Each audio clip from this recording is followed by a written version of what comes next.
So are there any acids or bases? Do we have anything starting with a hydrogen or ending with an OH? And the answer is no. We do have some solids in there, but it's not from precipitation because I start with one metal solid and I end with a different metal solid. And that should be an arrow there too. Okay, so if I start with one metal solid and end with a different metal solid, we saw that right up here with metal displacement. So that must be our answer. Okay. Can't be combustion because there's no O2. Okay, it's not a synthesis because we don't have two or more things coming together to make one thing. We already talked about it's not precipitation and it's not neutralization.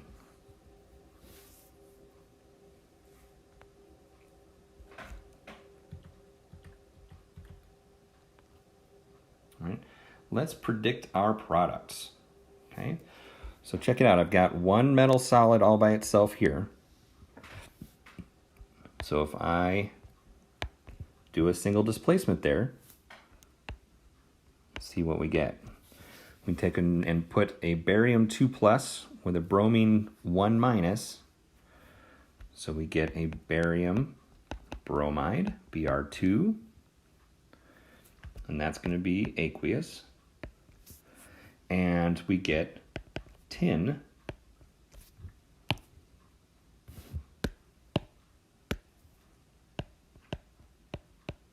all by itself,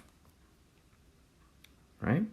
And it is balanced because we've got one bromine and one bromine, one tin and one tin, one barium and one barium, one tin and one tin, and two bromines and two bromines. So we are good. So barium bromide and tin. So tin solid and barium bromide is B. Right?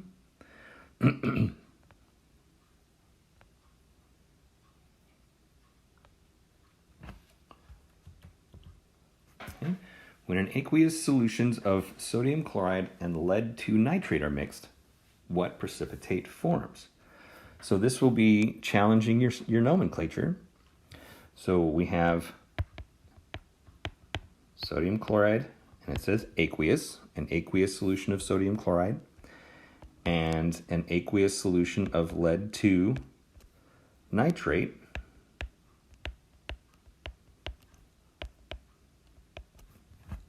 Okay. So do a double displacement, and we're going to have, so we're going to take and put lead 2 plus chlorine minus, and we're going to have a sodium plus NO3 1 minus. So we put those together in the correct ratios, and we get as products a lead chloride and a sodium nitrate. Okay. Now right away, anything with sodium or nitrate is aqueous. Right? That's an easy one. All right. And let's balance. Let's make sure that we're balanced here really quick. So I need, I have one sodium on the left, one sodium on the right. That's fine. One chlorine on the left and two chlorines on the right. So I'm going to put a 2 here on the left. And that means that I need a 2 in front of my sodium on the right. And then I have one lead on the left, one lead on the right, 2 nitrates on the left, and now 2 nitrates on the right. Okay, so if we check the solubility rules, we find that our lead chloride, in fact, is a solid. Chlorides are soluble except with silver, mercury, and lead.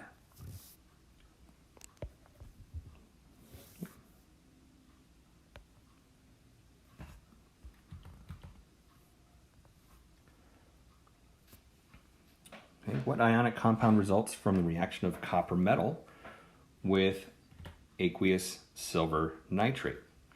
So we want to write out an equation. So solid copper metal, solid Cu,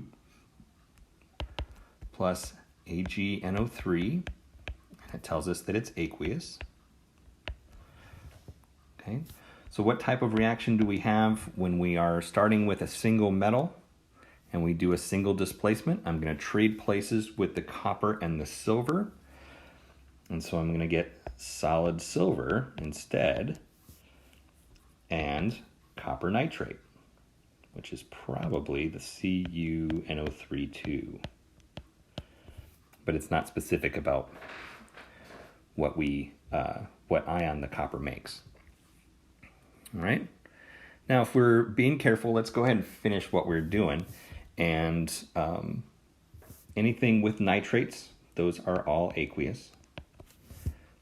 Okay, and then let's finish in balance. So I need 2 nitrates on the right. That means 2 nitrates on the left, 2 silvers, and I need 2 silvers. Okay, but the question just wants to know what's the ionic compound, and that happens to be copper nitrate. Okay, that's this guy.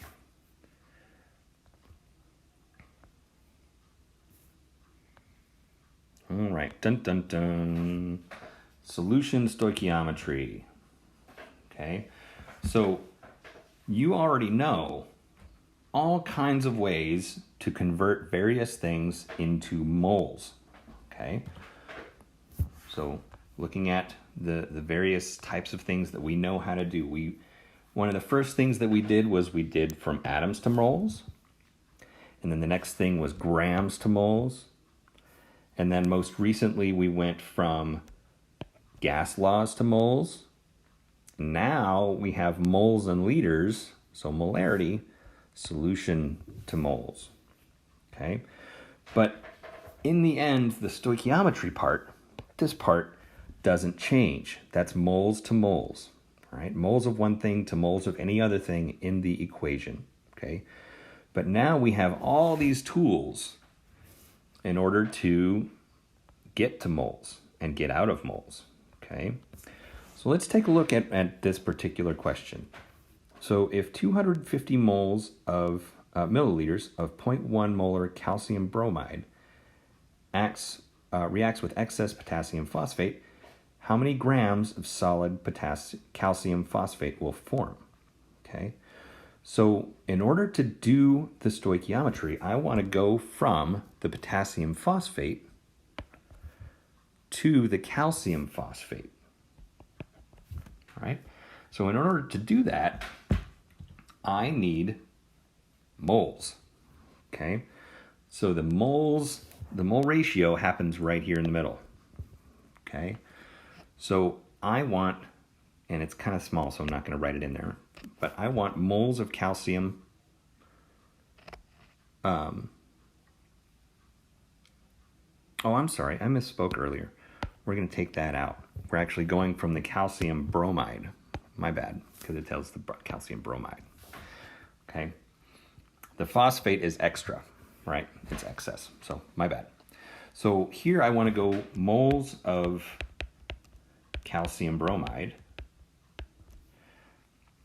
and then I want to get to moles of the calcium phosphate.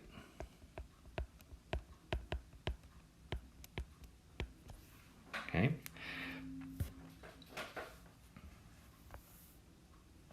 All right, so let's go ahead and go through that process. So earlier in the chapter, when we were doing all that stuff with molarity, I tried to impress upon you that anytime you see that capital M in the problem, that means it's going to be used as a conversion factor. Okay, so the units of molarity are moles and liters. So right now I'm in milliliters, so let's do a quick conversion there. So 250 milliliters, and there's 1,000 milliliters in 1 liter. So that gives us 0.250 liters of the calcium bromide. Okay, so that's our that's our given information, right? That 250 milliliters. So this is given.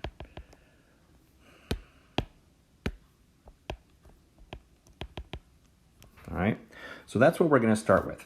And in the interest of space, I'm going to take that away for now.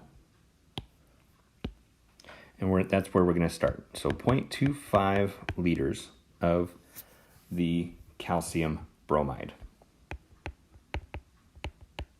Okay, so now I have this molarity, and the molarity is going to act like a conversion factor. So that's going to give me 0.100 moles of calcium bromide per liter. Okay, so my liters will cancel out, and that will give me moles of calcium bromide. So if I stopped here, that's what I would have. I would have this part right here. Okay, so now I'm going to do my stoichiometry. So this is where I use my mole ratios. So I've got 3 moles of calcium bromide and 1 mole of calcium phosphate. Okay, so right now moles of calcium bromide are on top, so I'm going to put them on the bottom. I'm going to put my moles of calcium phosphate, Ca3PO4 2, on the bottom. Okay, so my moles of calcium bromide will go away, and this is stoichiometry like we've been doing for a good while now. Okay, so if I stopped here, I would have moles of calcium phosphate. Right? So the last bit is to convert calcium phosphate to grams. And it is 310 grams, 0.18 grams of C3, running out of room, per mole. Right? So my moles of calcium phosphate will go away, leaving me with grams of calcium phosphate. Okay, so 2.58 grams of calcium phosphate. Okay, so the part that has not changed at all is the mole ratio in the middle. That's where your stoichiometry happens.